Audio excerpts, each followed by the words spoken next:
All right, everybody, how you doing? It's Mr. Williams, your favorite history teacher. I'm going to go through a lesson today.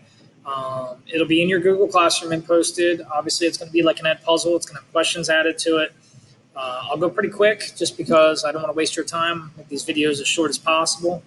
Obviously, you can always hit the rewatch button if you need to. This is on the Transcontinental Railroad. Very important when it comes to the development of our nation as coast to coast. Essentially, there's manifest destiny is something that is talked about during James K. Polk as president. You might have done that in US 1, but it doesn't really truly get reached as manifest destiny going from coast to coast, except for during this time period. So I'm going to go quick here. Again, it's going to be in Google Classroom like normal. Okay, you guys are very good about that. Everything's in Google Classroom like normal right now. And it's going to be through an ed puzzle, but here we go. By the way, the video itself is like a 3D video. Normally in class, I give you 3D glasses. So just try your best to kind of, squint maybe and feel like you're actually at a 3D movie or something. But all right, so here we go. All right, so first off, I've got a warm up for you guys. I'm going to move myself out of the way. There I am. Okay. So here's the warm-up, and I'll hide this as well. This is like a billboard for the time period. Obviously, when and where is it happening? That's question number 2. All right, what is this great event that is happening? It's being advertised. And then, again, how long do you think the trip actually lasted? So I'll give you a hint. It is a railroad that we're talking about here. If I move myself down here, there I am again. So again, railroad from the Atlantic to the Pacific, grand opening. Okay, so essentially that's what the great event is this particular right here, railroad. And yeah, just try your best to answer those questions. I'm going to have those same questions pop up right about now.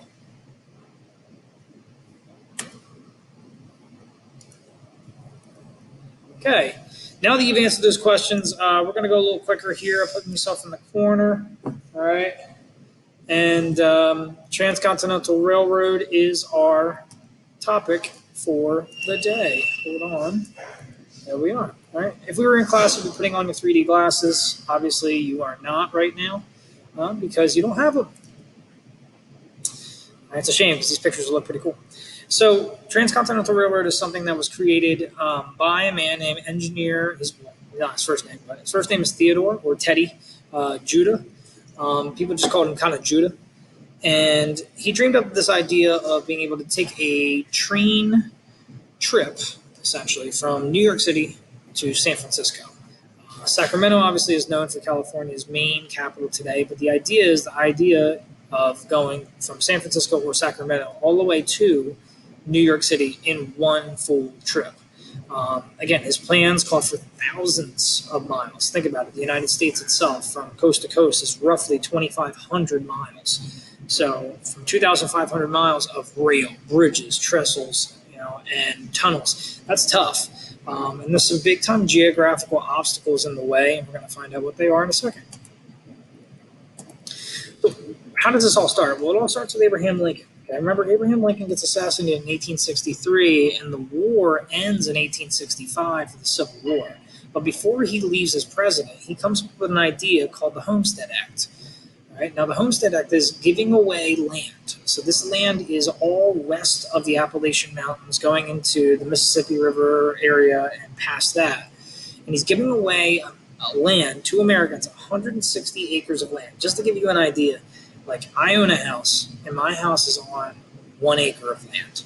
And that 1 acre of land takes me a while to cut the grass, cut the grass, rake the leaves, do all that. It's tough. It's not easy.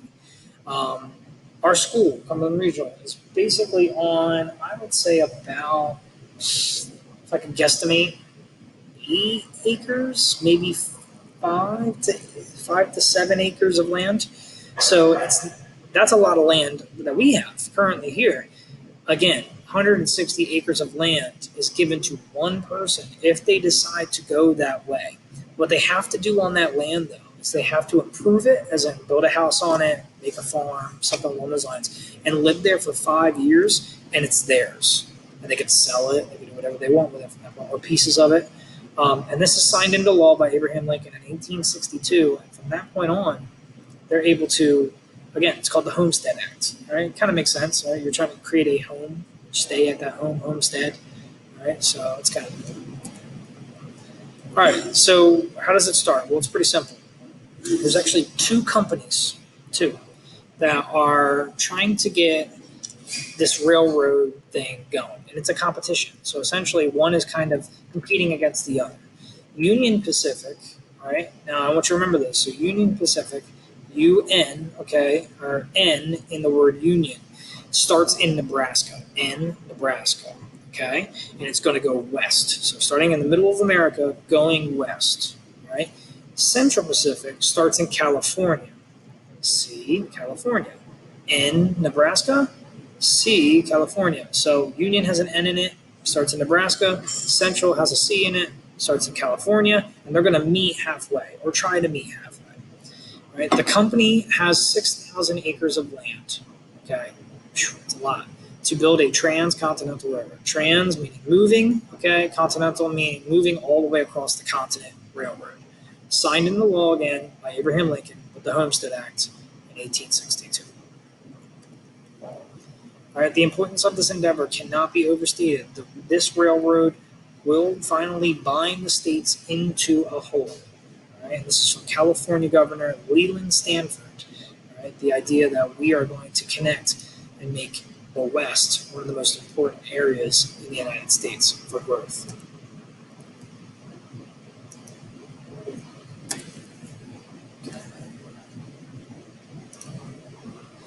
All right, so Central Pacific. Okay, Central Pacific is the railroad. Obviously, it starts in California, Central California, as in C in there. Starts in Sacramento in 1863. Okay, and this is right around the same time as the Emancipation Proclamation is being issued to the world. About 10,000 men make up this workforce in California, and again, 6,000 of those 10,000. So 6 out of every 10 people you meet in that time period working for this company, working for Central Pacific, were actually Chinese immigrants. Okay. At our camp, it says at our camp, the snow was so deep we had to shovel it from the roof and make steps to get to the top. And this has to do with the Sierra Nevada mountains that are in the way. A huge obstacle that would have had to be done if you are somebody who already watched the America Story of Us episode 6. You remember that the Sierra Nevada, they talk about people, dying and not having much meat to eat, and they have to eat their horses. So there's some really crazy stuff going on story-wise. But it says we were snowed in our provisions, our food, just got down to about cornmeal and tea. Had it lasted 1 week longer, we would probably had to have eaten our horse meat. So again, pretty awful time periods, but they were doing revolutionary work here, Transcontinental Railroad. Okay, so how do you get through mountains? Well, it's pretty simple. You need explosives. Otherwise, it's going to take you a very long time. So nitroglycerin is used as an explosive in this time period, and it's dangerous to hold, dangerous to be able to go from one area to the other. So a lot of times the Chinese workers were the ones that were used to carry and transport this nitroglycerin. The problem is that obviously Chinese workers realized that one bad move, explosion would happen, you would die. So the Chinese workers did a strike. They wanted a salary increase because they were thinking, we're doing the most dangerous work, and they end up getting it. Right? It is boundless mountain piled on mountain, unbroken granite, bare, cold, and gray. So this is from a newspaper reporter, Alan Richardson, right? Just talking about the idea that this work is awful. It's like crawling. They can't get it past these Sierra Nevada mountains. The nitroglycerin is, the only stuff that really works. The explosions, right? Every single day, boundless mountain upon mountain. And before we got the nitroglycerin, we were blasting tunnels through granite walls so thick that we'd work all day and only get about 12 to 16 inches forward. Right? Imagine doing this kind of job. Just little bits by little bits coming off. It's got to be awful. All right, now the opposite of the Central Pacific starting in California. You have the Union Pacific, which starts in Nebraska. They get a late start due to a bribery scandal. So right off the bat, it's starting a pretty bad scandal, right? Money being stolen, that kind of thing. All right, it's beginning in Omaha, Nebraska. Right? Indian attacks were happening constantly because, first off, these white men that were coming into Nebraska and working for the railroad, they were killing the buffalo. They were just doing things in a bad way, mistreating the natives because they didn't see them as equals. Right? And they had a nickname for this. They called them the Hell on Wheels, essentially, is what it was. So they were looking at the natives, at least, called it the Hell on Wheels, and even writers called them Hell on Wheels. And the reason why is because these men weren't exactly the best men. They weren't the most mild-mannered. They were rough. It says the white workers were having a grand time. They're gambling, drinking, and shooting each other every single day. Having issues with each other, stealing things from each other. You get the idea. This is all from General Henry Perry, who first called this the Hell on Wheels town. Okay, so they would just keep on going and bringing bad news with them. Native Americans called some natives called the train the Iron Horse, meaning that it was threatening their existence. The white men were killing bison, our primary food source for food and for other things. They would use the hide, obviously, for teepees or even for their clothing or whatever. And when you kill somebody's food supply, essentially it's attack on them. And so that's what the Blackfoot Indians saw this as. The Sioux Indians, same thing. If you watched the video again or you've done past readings with us, we know that natives and white settlers or even just white workers are always going to have a problem with one another for just valuing differences. All right, violence was obviously a fact of life on the Hell on Wheels. It's kind of interesting. They would have a column in their newspaper called Last Night's Shootings. Again, I don't want to make any connections to the area that we're from where it's Last Night's Shootings, but of course these shootings weren't the only danger out there, but at the same time, it's pretty scary. All right. Again, no police. There's no police in this time period, so who knows? Last Night's Shooting, it didn't really matter. You just take the guy, put him off to the side, bury him, tell the family what happened. Okay, so the idea is that they want to have a 10-mile day. All right, at least the bosses do. The bosses want to be able to competition between the two. Remember, the two companies are technically competing to make it to the spot quicker. Okay, the spot that they're going to make it to is going to be called Promontory Point in Utah, and if Union Pacific get there earlier, they get paid more. All right, if the Central Pacific get there earlier than the Union Pacific, they get paid more. So you always want to try to beat the other group. And there's no way to know that until you get there. So it's constant working, constant doing. So the competition was happening between these two companies. And it was getting fierce. It was getting pretty competitive. The Central Pacific workers were starting to lay down 10 miles of track a day. That was their plan. First off, imagine walking 10 miles every day. Okay. And then obviously not just walking, but laying down track every 10 miles. So every couple feet is another stake. Is another piece of rail, is another piece of the wood plank, and so again, if you've never seen how this is done, it's quite interesting. Somebody lays it down, slack it down, next. Lays it down, smack it down, next. And they just keep on going. They eventually both make it. I believe it's the Central Pacific who beat the Union Pacific there.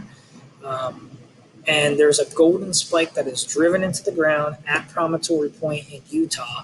It's the middle ground between Sacramento and Omaha, Nebraska, and they meet halfway there, and that's essentially where the Transcontinental RR is completed. Right? Again, a golden spike was put down. They actually did a wire for a telegram that goes on the telephone lines outside, and they'd hit it down, and it was a sound, obviously, a ping that happened and people around the United States were listening to this telegram or, would get the message, boom. And it's kind of, it's interesting. It's like, hey, oh, cool. That was the sound of our country being connected.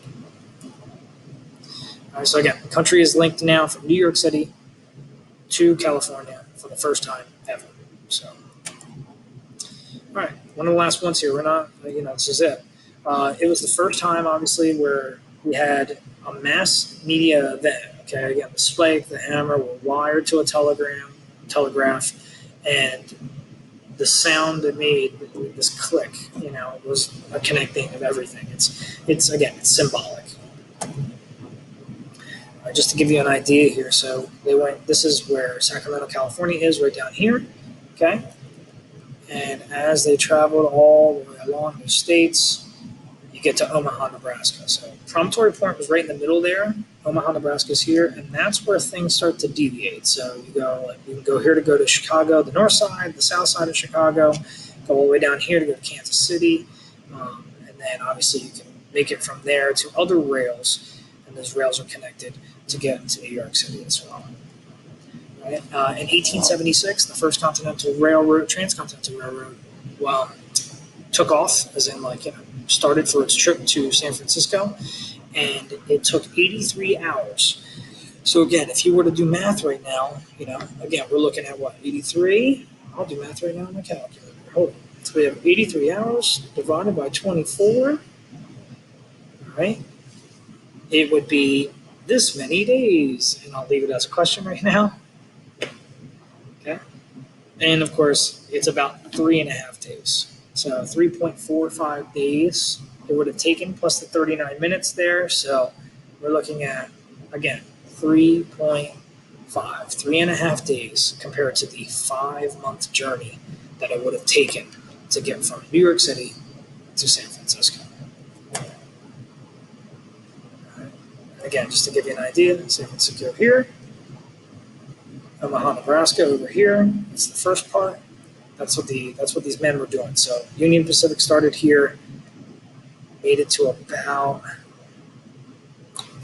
Promontory Point right about here.